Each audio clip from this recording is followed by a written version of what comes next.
comigo no Evangelho de Marcos, capítulo 1, leremos dos versos 14 a 20. Vamos orar ao Senhor nesse momento?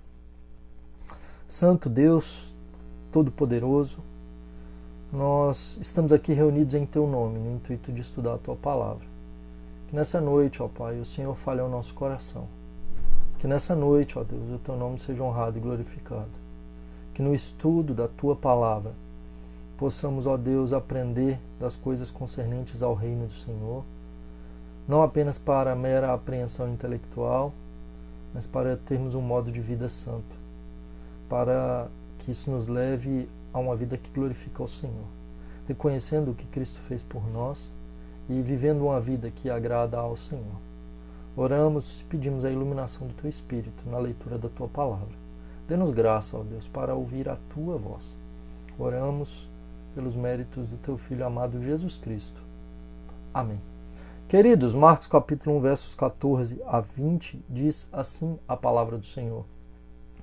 Depois de João ter sido preso, foi Jesus para a Galileia, pregando o Evangelho de Deus, dizendo: O tempo está cumprido, e o reino de Deus está próximo. Arrependei-vos e crede no Evangelho. Caminhando junto ao mar da Galileia, viu os irmãos Simão e André, que lançavam a rede ao mar, porque eram pescadores. Disse-lhe Jesus: Vinde após mim, e eu vos farei pescadores de homens. E então eles deixaram imediatamente as redes e o seguiram. Pouco mais adiante, viu Tiago, filho de Zebedeu, e João, seu irmão, que estavam no barco consertando as redes, e logo os chamou. Deixando eles no barco a seu pai Zebedeu com os empregados, seguiram após Jesus. Queridos, veremos hoje um pouquinho sobre o discipulado. Jesus inicia o seu ministério com o discipulado. E discipulado envolve imitação, né? O discípulo procurando imitar o seu Senhor. Nos nossos dias, nós temos uma sociedade que muitas vezes, pessoas que muitas vezes procuram imitar outras, né? Não é ao acaso que muitas vezes as lojas, né, e empresas de bolsas, de roupas, de calçados contratam atrizes, modelos, pessoas famosas e influenciadoras, seja digital ou não seja digital, para poder usar os seus artigos. Porque normalmente quando essas pessoas usam os seus artigos, muita gente corre atrás disso depois para poder usar também, porque querem imitar, né? Imitar a bolsa da moda, imitar a roupa da moda, o corte de cabelo da moda. Isso a gente vai ver entre as crianças, né? Os meninos que gostam de futebol imitando o Cristiano Ronaldo, ou o Neymar, ou qualquer outro jogador, ou procurando, né, ser como um super-herói. As meninas, às vezes, querendo imitar alguma atriz famosa ou alguém que elas gostam muito, né? Então essa questão da imitação tá no nosso DNA, né? Desde pequenos, filhos imitam os pais, né? E nós fomos criados para ser imitadores. E normalmente a gente tenta imitar aquilo que a gente pensa que é impressionante, que é superior, que é bom, né? E o texto já começa falando para nós sobre imitação e sobre imitar algo que é superior, sobre discipulado, e sobre imitar o que é mais impressionante que já existiu na face da terra, o Senhor Jesus Cristo, né? Então hoje a gente vai aprender um pouco sobre isso, que o Evangelho de Deus envolve fazer discípulos que imitam a Cristo. O Evangelho de Deus, né, nesse texto aqui do Evangelho de Marcos, nos mostra que o Evangelho envolve fazer discípulos que imitam a Cristo. E veja então como que Marcos começa o versículo 14, dizendo que depois de João ter sido preso, foi Jesus para a Galileia pregando o Evangelho de Deus, dizendo: o tempo está cumprido e o reino de Deus está próximo. Arrependei-vos e crede no Evangelho. Nós estamos falando de uma época de relativa paz durante o governo romano. Então imperava naquela época a Pax Romana, né? Onde Roma dominava e nas estradas romanas, né, era relativamente tranquilo andar pelas estradas romanas, os soldados romanos proviam essa paz. Era uma época em que havia uma língua universal. O grego, então, era uma língua que tornava muito tranquila, né, o convívio naquela época entre as nações. Então isso, inclusive, facilita a disseminação do evangelho, porque justamente na semana nós temos estradas que facilitam o ir e vir para a proclamação, o grego como língua universal facilitando a proclamação do evangelho. O Novo Testamento é todo escrito na língua grega, e Deus preparando as condições para a vinda do reino. E havia uma grande expectativa para a vinda do Messias, para a vinda do rei. Essa expectativa grande por parte do povo judeu. Desde Gênesis 3,15, os judeus aguardavam a vinda do Messias, do descendente da mulher que pisaria na cabeça da serpente. Desde Abraão, eles esperavam o descendente de Abraão, no qual seriam benditas todas as famílias da terra. Desde Davi, eles esperavam o descendente de Davi, que se assentaria no trono para todo o sempre, sempre na expectativa da vinda. Toda mulher piedosa em Israel, quando tinha um filho varão, pensava, será esse o Messias? E expectativa é algo muito bom, né? Quando nós aguardamos com expectativa a chegada de algo, né? Quando a gente compra um livro na internet, a gente aguarda, né, a chegada desse livro, ou quando a gente compra alguma coisa e a gente aguarda, né, com expectativa a chegada, ou um parente, né, uma pessoa que vem nos visitar, ou a chegada das férias, né, a tão aguardada férias, ou, né, de forma um pouco mais real, né, aguardando o início do mês para cair o salário, né, a chegada do salário lá na conta, né, é o momento da chegada. E agora, a maior expectativa da humanidade, o maior momento da humanidade, o maior momento que já aconteceu, né, a maior promessa da vinda do Messias. Agora o tempo é cumprido, o momento chegou. Ele foi anunciado pelos profetas, ele foi anunciado por João Batista. E veja que a chegada do reino não envolve somente coisas boas, porque o texto inicia dizendo que João foi preso e Jesus então começa a proclamar. João Batista precisa diminuir para que Cristo cresça, né? João Batista, então, que era o maior dentre todos nascidos de mulher, ele some para que Jesus cresça, né? Então, nós temos João preso e o ministério de Jesus sendo iniciado, e um ministério sendo iniciado após uma tentação no deserto e com a prisão e posterior morte do seu primo João Batista. E agora, então, Jesus vai para Galileia e ele tem muita coisa para fazer ali naquela região. E como a gente já falou nas semanas anteriores, o Evangelho de Marcos propositalmente narra para nós como uma grande viagem da Galileia para a Judéia. Então, do capítulo 1 até o capítulo 8, nós temos o ministério de Jesus na Galileia. Do 8 ao 10, uma grande jornada da Galileia para a Judéia. E do 11 ao 16, a paixão, Jesus Cristo morrendo, ressuscitando na Judéia, né?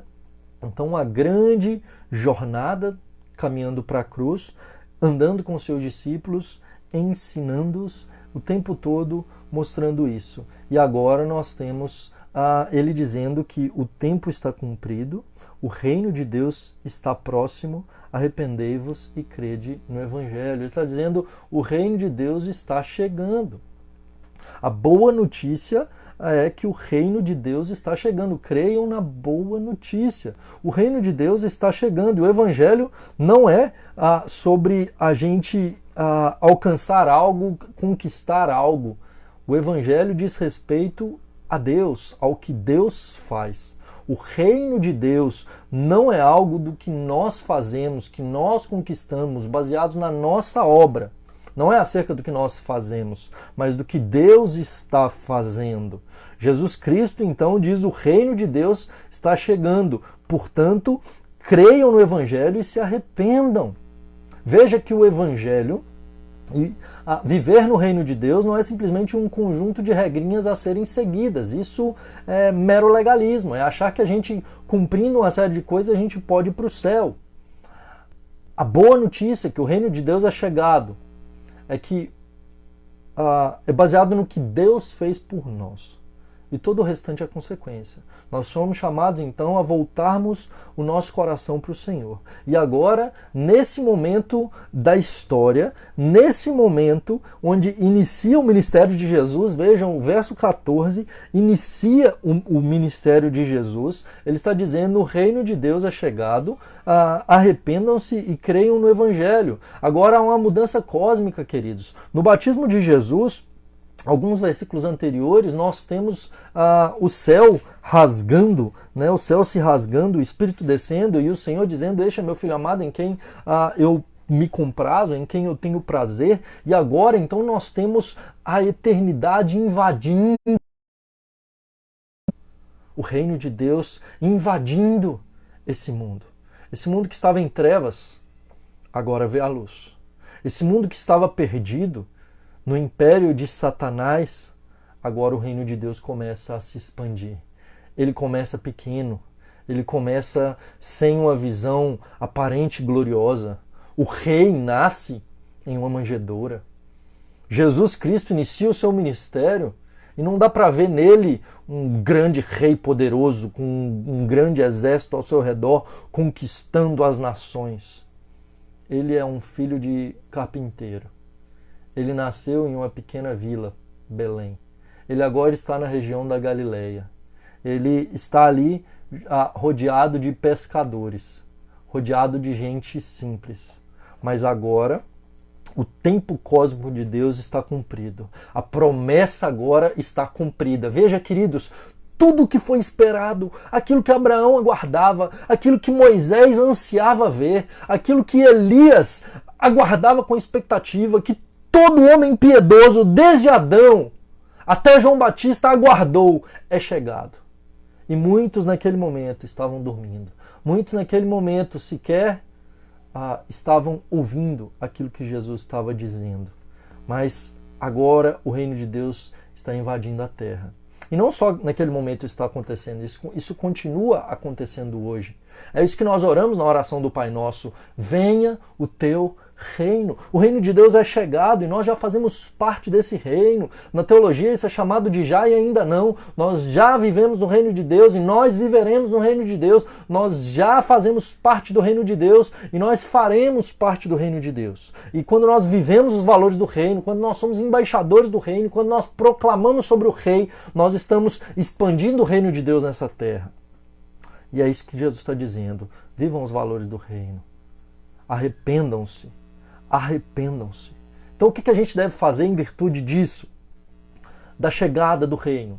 E alguns judeus pensavam que com a chegada do reino, a necessidade que se teria e a resposta para isso seria pegar em armas e lutar contra os inimigos. Era o caso dos zelotes.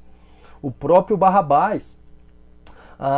Tinha um discípulo de Jesus chamado Simão, que era um zelote, que acreditavam que eles deveriam então se rebelar contra Roma no intuito de se libertar dos romanos e implementar o reino de Deus.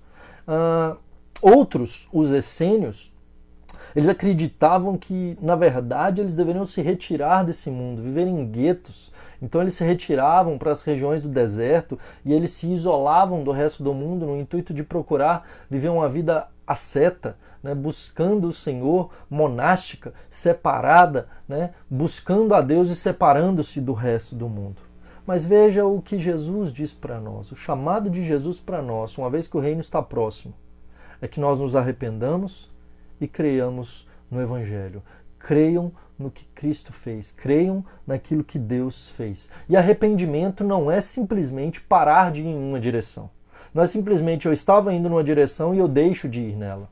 Arrependimento é parar de ir em uma direção e começar a andar na direção oposta. Isso é uma conversão. Então veja, o resultado do arrependimento é voltar-se para Jesus Cristo seguindo os seus passos. Então não é apenas parar de pecar, mas começar a obedecer a Deus. não é simplesmente parar de descumprir a lei, é começar a cumpri-la. Então, o arrependimento significa eu reconhecer o meu pecado, e crer no Evangelho é reconhecer que o mérito, a obra é de Cristo.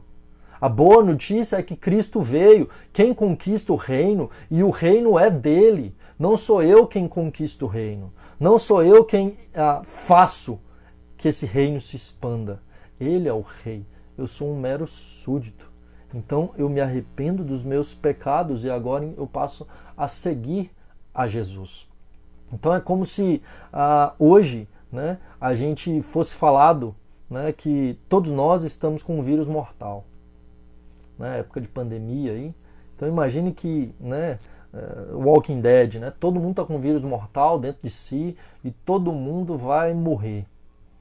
E aí a notícia que a gente vai dar é a boa notícia, né? Tem um homem que proveu uma vacina. Esse homem, então, ele está oferecendo essa vacina.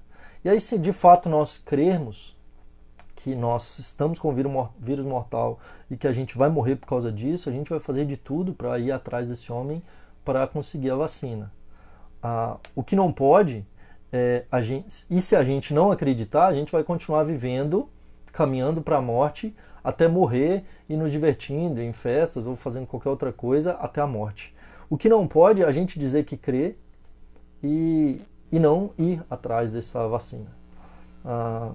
E o que Cristo está dizendo é isso: o reino é chegado. E se você crê, você deve vir após mim, você deve se arrepender dos seus pecados, você deve deixar essa vida que você estava vivendo para passar a seguir a Jesus. A boa notícia é essa: nós estávamos destinados para a morte, nós estávamos perdidos. Agora, a boa notícia é que Cristo tem a cura e devemos nos agarrar a Cristo. E veja, o reino de Deus é chegado já há 2000 anos. 2000 anos que Jesus veio e nós ainda somos chamados a proclamar o evangelho do reino, a continuar dizendo, mesmo em tempos de pandemia, mesmo em tempos de reclusão, nós ainda somos chamados a proclamar, dizer: o reino de Deus é chegado, se arrependam e creiam no evangelho, creiam no Senhor Jesus. O problema do mundo não é o Covid-19, o problema do mundo é o pecado, o que pode matar a nossa alma e lançar-nos no inferno. Cristo veio para resolver isso. Ele veio para pagar pelos nossos pecados. Ele veio para cumprir a lei no nosso lugar. Por causa dele a gente pode ser salvo. E o que ele requer de nós? Uma vida de arrependimento. Hoje em dia, muita gente acha que ser crente é simplesmente ir na igreja, ou dizer que Deus é gracioso. Está na moda dizer que Deus é amor e que, né, esse negócio de falar de pecado, de inferno, né, de condenação, isso é coisa negativa. Vira a boca para lá. Mas é justamente isso que é pregado, que João Batista pregou, que o Senhor Jesus pregou, que os apóstolos pregaram. Nós estávamos mortos, nós estávamos debaixo da ira, o pecado merece a condenação eterna. Nós estávamos caminhando para o inferno. E as pessoas que estão sem Cristo estão caminhando para o inferno, em uma vida de pecado. E não adianta dizer que vai na igreja ou porque é crente que vai para o céu se continua vivendo uma vida de pecado, se não vive uma vida de arrependimento. Então como que de fato eu sei que eu sou um seguidor de Cristo e que de fato eu crio no Evangelho? Porque eu vivo em arrependimento, eu continuo me arrependendo dos meus pecados, eu continuo me voltando para o Senhor, eu continuo chorando por causa dos meus pecados, do pecado das pessoas ao meu redor. E nós somos chamados então a seguir o nosso Redentor.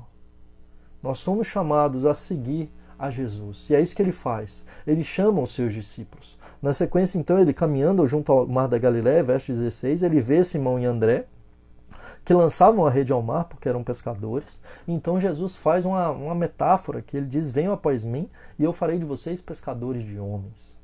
Veja, na cultura judaica era comum o discípulo procurar o mestre. O discípulo procurava aquele que ele admirava e que ele queria aprender. Nesse caso, Cristo é quem chama aqueles que jamais o seguiriam. Aqueles que, por eles mesmos, eles odiariam a Jesus.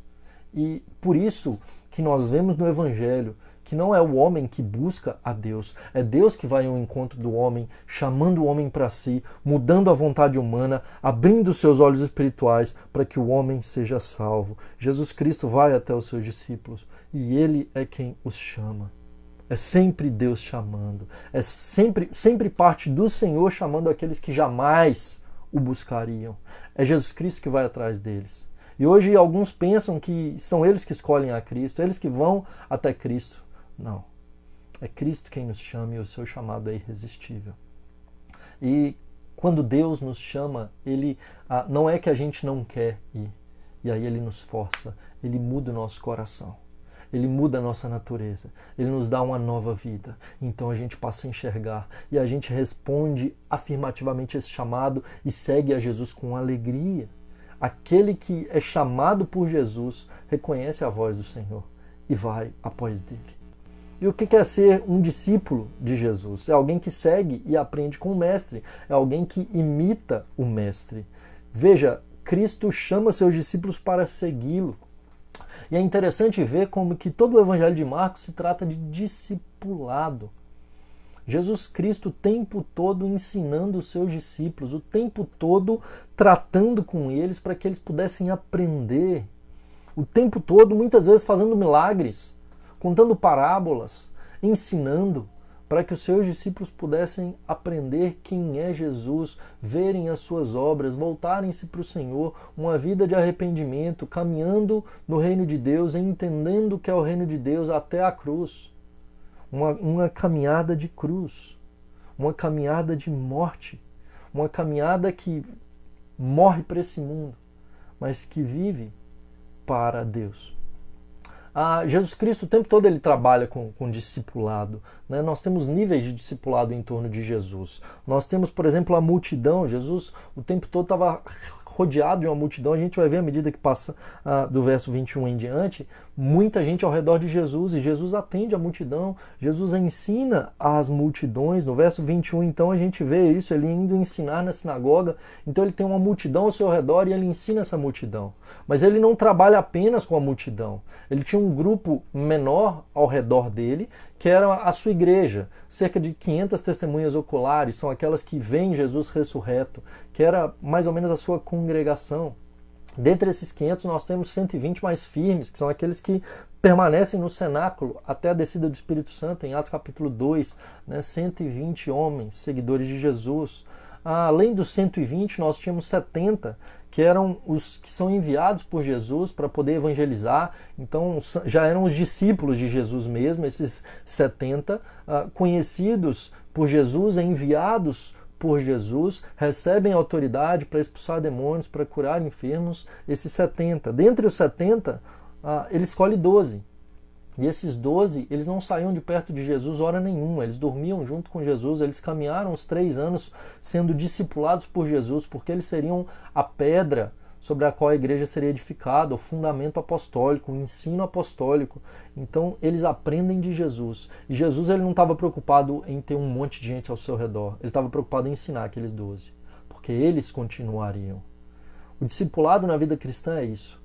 É eu ensinar a palavra de Deus, é eu andar junto com ela, é eu caminhar junto com ela, ensinando a palavra para que ela pratique a palavra e então fazer outros discípulos. É imitar Jesus. E ele estava querendo que esses 12 fossem parecidos com ele, conhecessem quem ele é, para depois então agirem, viverem como ele viveu. Durante esses 3 anos eles estavam sendo discipulados e depois eles fariam outros discípulos. Discípulos que também imitariam eles quando eles imitavam Jesus. E é isso que Paulo vai dizer: sede pois meus imitadores, assim como eu sou imitador de Cristo. Os nossos filhos nos imitam. E para o nosso desespero, eles nos imitam muitas vezes nas coisas piores, nas coisas ruins. Né? Jay Adams ele diz: você vai imitar, você não vai deixar de imitar. Né? E essa imitação, e uma vez que é inevitável que nós imitemos alguém, que nós imitemos conscientemente a Jesus Cristo, que ele seja o foco da nossa vida. E nós imitamos a Jesus Cristo, nós conhecemos a Jesus Cristo por meio da palavra, Por meio da palavra de Deus a gente conhece quem é Jesus. Por meio da Bíblia Sagrada a gente conhece quem é o nosso Redentor. E nós somos chamados então a imitá-lo, a segui-lo, a seguir os seus passos, a agir como ele, a amar como ele amou, a viver como ele viveu, a imitar o Senhor Jesus. Por causa da queda, a nossa tendência e o desejo do nosso coração é de imitar coisas menores. Nós queremos imitar celebridades, imitar pessoas que talvez são admiradas em todo mundo, mas nada tem para oferecer. As crianças querem imitar super-heróis, jogadores de futebol, mas não existe coisa melhor e ninguém maior do que Jesus Cristo e procurar imitá-lo. Não existe ninguém mais impressionante dele do que ele, o melhor homem da terra. Aquele que não procurou um palácio, que não queria ser grande, ele vem para servir. E mais, entre os seus discípulos, ele não procura aqueles que eram os mais poderosos da época. Entre os seus discípulos, ele não procura aqueles que eram os mais influentes da época, membros do Sinédrio. Entre os 12, ele não procura aqueles que eram os mais letrados, os que tinham maior conhecimento da lei, escribas, fariseus. Entre os 12, soberanamente, ele chamou gente simples, gente pequena, gente complicada, gente como eu e como você. Gente que não tinha muito o que oferecer, mas que, sendo discipulados pelo Senhor Jesus, sendo imitadores dele, se tornariam os maiores homens da terra. Se tornariam gente grande. Homens dos quais o mundo não seria digno. E é isso que ele vai dizer para os seus discípulos: venham após mim e eu farei de vocês pescadores de homens. Aqueles homens eram pescadores. Nós temos Tiago, Simão, André, Tiago e João. Eles eram pescadores, eles tinham uma empresa de pesca. Os homens pescadores trabalhando para eles, e eles mesmos pescavam. Eles tinham experiência nisso, então eles sabiam qual tipo de isca usar, qual era o melhor momento para ir para a maré, qual lado ir, quando voltar, quando tinham tempestades muito fortes, as redes. Então eles viviam disso e eles, de certa forma, eram prósperos nisso. Mas gente simples, pescadores. Eles não eram letrados, segundo o Evangelho de Atos. E Jesus, então, quando chama esses pescadores, ele diz para eles: olha, vocês têm pescado peixes, mas o meu chamado para vocês é que vocês agora irão pescar homens. Eles antes pescavam peixes, eles tiravam os peixes do seu habitat natural e os peixes morriam. Quando eles pescavam os peixes então morriam. Mas agora o que Jesus está dizendo para eles é que agora eles iriam pescar os homens, só que o contrário, agora eles não pescariam os homens para que os homens morressem. Eles tirariam os homens da morte para a vida. Seria um processo diferente da pescaria.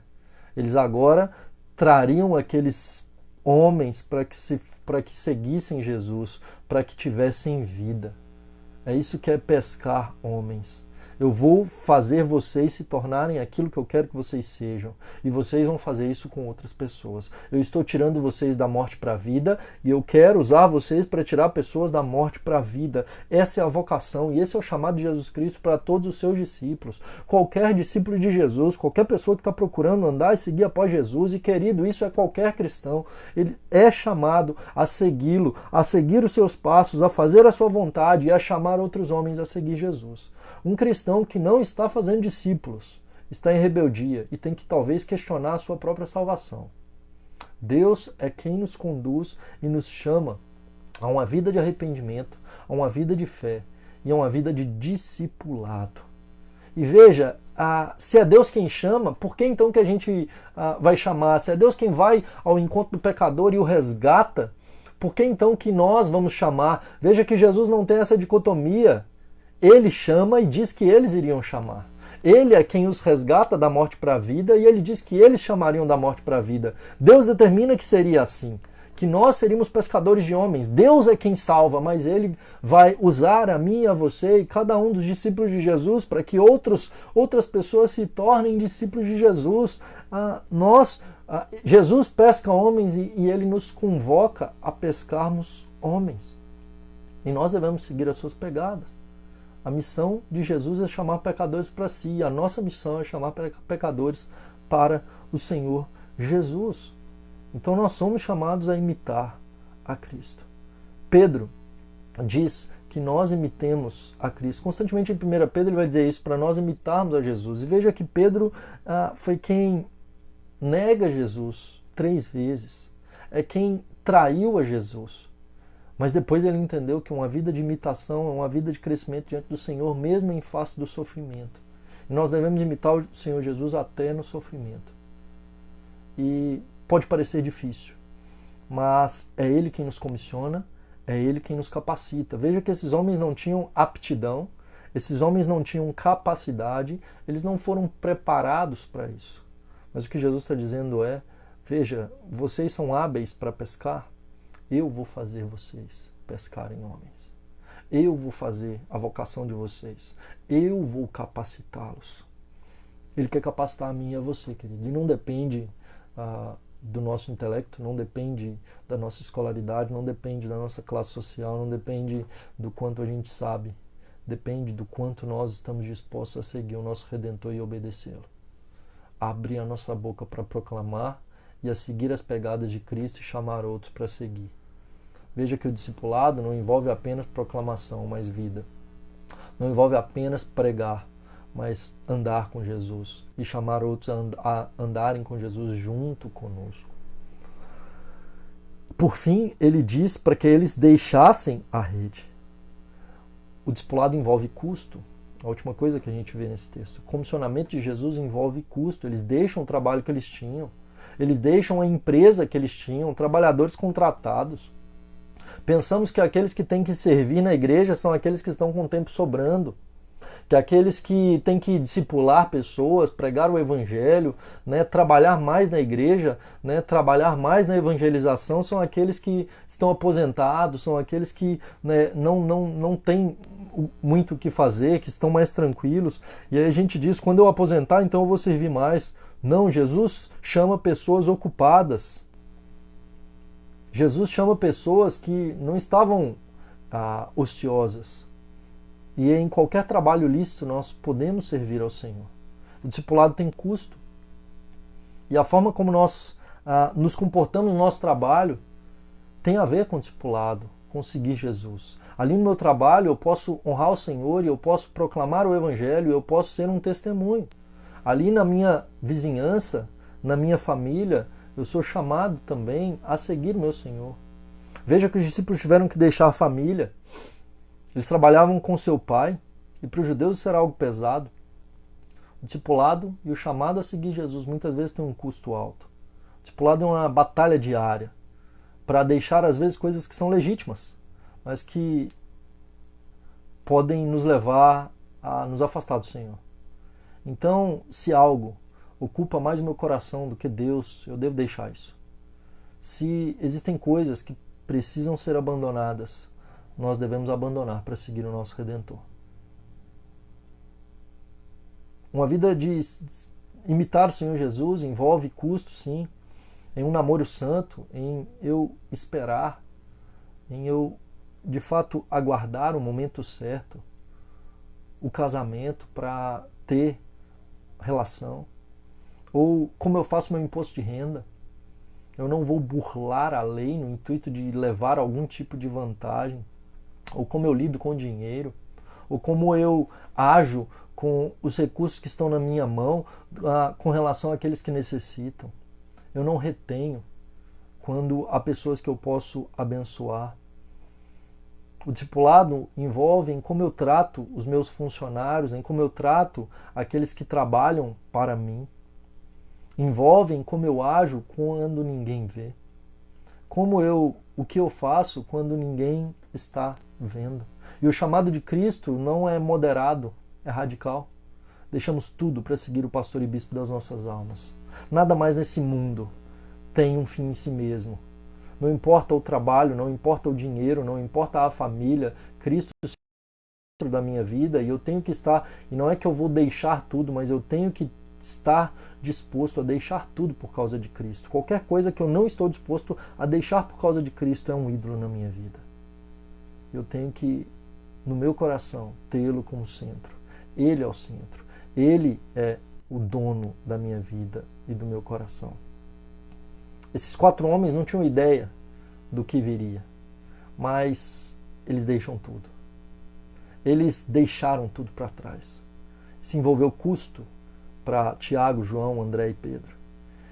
Eles não imaginavam o que aconteceria nos próximos 3 anos. Mas veja, o custo é alto mesmo, deixar a família para trás, deixar o trabalho, ter que viver na dependência do Senhor por 3 anos.